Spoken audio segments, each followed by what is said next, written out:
Hey there, it's CJ Willie, and I'm cracking a pack today. I'm back with pack number 15 of my 1987 Donruss Wax Pack Mustard Rookie Card Chase. I've included a link to the video when I cracked the first pack. In the video, I explain what I'm chasing. Let's check out our nifty checklist. So far, I've got 1 Bo Jackson, 2 Mark McGwire, 1 Jamie Moyer, 1 Kevin Brown, and 1 Barry Larkin in the chase cards. And then in the consolation cards, so far just a Pete Incaviglia. As usual, after I've cracked the pack, I'm going to choose the best card of the pack. Doesn't mean it has to be a rookie, superstar, or a Hall of Famer. It can literally be a goofy photo, something interesting about the player, or maybe some memory I had of the player from the 1980s. So let's get to cracking this pack.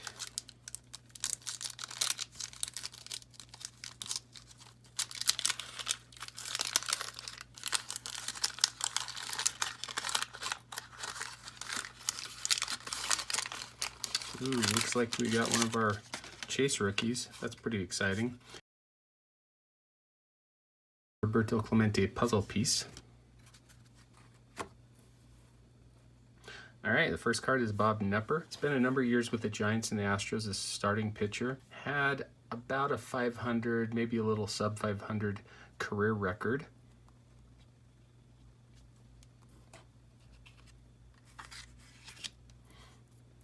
Next is Darryl Porter, catcher with the Texas Rangers.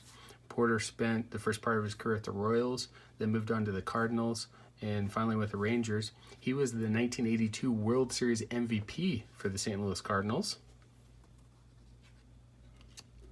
Mike Flanagan, starting pitcher with the Orioles, spent the vast majority of his career with them, moved on to the Blue Jays at the very end of his career. Successful left-handed starting pitcher, had an over 500 career record. Vance Law, second baseman with the Expos, son of Vernon Law, an all-star pitcher for the Pirates back in the 60s. Law originally came up with the Pirates, played with the Expos and Cubs, was mainly a utility infielder. Keith Hernandez, 1979 co-MVP with Willie Stargell.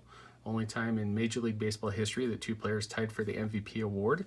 Won a World Series with the 82 Cardinals and then the 86 Mets. All right, we've got one of our rookie chase cards.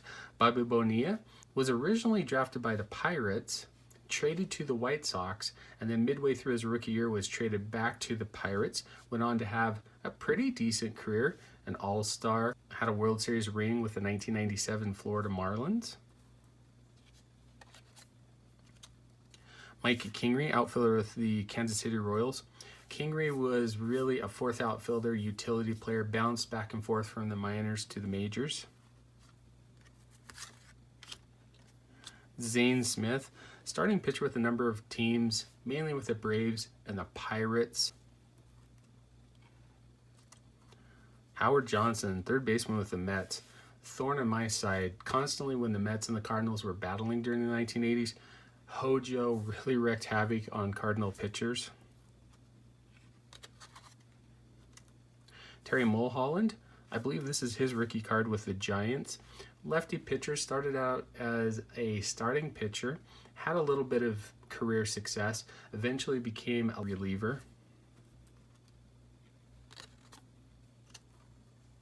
Dwayne Murphy, outfielder with the A's. Early part of his career was the starting center fielder. He wasn't able to stick around long enough for the A's to become part of their late 80s World Series run.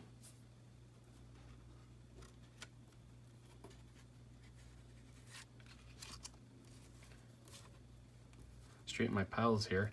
Mike Smithson, pitcher with the Twins. Smithson, when you look at the back of his stats, is very interesting. He was a starting pitcher. He had some success. I mean, 56 and 59, won 15 games per year. But what was really interesting was he had an incredibly high ERA, didn't strike out a ton of guys, and gave up a lot of walks. Kind of fascinating that he was able to stick around with the success that he had. Jack Clark for my St. Louis Cardinals, starting first baseman, helped them to World Series runs in 1985 and 1987. Oh, a little too fast. Our rated rookie for the pack is Dwayne Ward, pitcher with the Blue Jays. mainly a reliever over his career. There were a couple of years that he got a number of saves, but aside from that, just a middle innings stopgap guy. And then the final card out of the pack is another one of our rookie chase cards, Ruben Sierra. Came up with a ton of promise with the Rangers, eventually moved on to the A's in the famous Jose Canseco trade. Sierra spent a number of years in the Major League, put together a pretty decent career, had a few All-Star appearances, but never really reached that superstar level or Hall of Fame consideration.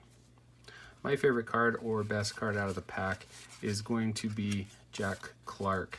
I know that's a little bit of a homer choice, but the mid-'80s were a great time for me growing up, cheering for the St. Louis Cardinals. I saw them win the World Series in 1982. They went to the World Series in 1985 and 1987. In 85 and 87, they lost in 7 games in heartbreaking fashion. Jack Clark was a key offensive cog in both of those years. He was the player that hit the home run against Tom Niedenfuer in Game 6 of the 1985 National League Championship Series that catapulted the Cardinals to the World Series against the Royals. In 87, had a fantastic All-Star year. Unfortunately, he got injured right toward the end of the year and spent most of the playoffs hobbled, unable to play. Anyway, I hope you enjoyed the video. If you did like it, please subscribe and share. Also share with me in the comments what your favorite card or what you thought was the best card in the pack. Until next time, when I'm back to crack the next yellow pack of 1987 Donruss goodness in my mustard rookie card chase.